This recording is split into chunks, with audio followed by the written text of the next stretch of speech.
all good. So Franz, you brought some oil. So we're gonna teach people oil viscosity. Well, there'll be an exam too. there'll be. So this is. I try to say to people, if this stuff was simple, I wouldn't have a job. It is. It's not so simple. And so I just brought some examples here. I have a 0W oil, I have a 5W oil, and I have a 10W oil here. And these oils, try and make sure you see them on the camera. There we go. And so a lot of people, look at that first number, that 0W number, that 5 or that 10W number, and they're thinking that represents the weight of the oil. And it does not. It represents cold temperature rating. The W stands for winter. If your car calls for a 5W, that means that oil, as an example, will hit its pumpability limit at minus 35 Celsius. A 0W oil will be minus 40 Celsius.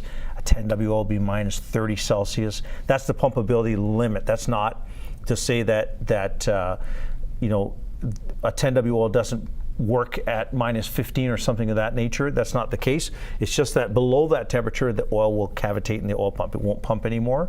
So it's important with whatever your manufacturer recommends in terms of viscosity that you pay attention to that. That first number is for your winter or cold temperature operation. The second number is your operating temperature. That's real viscosity.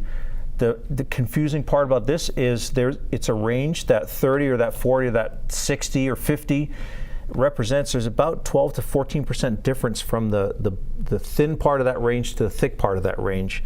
So as an example, I have this 0W30 here, and this is a thin 30. And I have another 0W30, which is a thick 30. Now, as a consumer, you have no way to know. And that's why it's important that you use your manufacturer's either approval or their standard, whatever, be it Dexos or Chrysler has a number of and Ford has their own numbers as well as all the German manufacturers. That's just kind of it's always interesting to know, but the manufacturer approval or standard is the most important. But that's also where you got to pick your service provider, right? I mean, that he's done his homework. He knows which 030 to put in.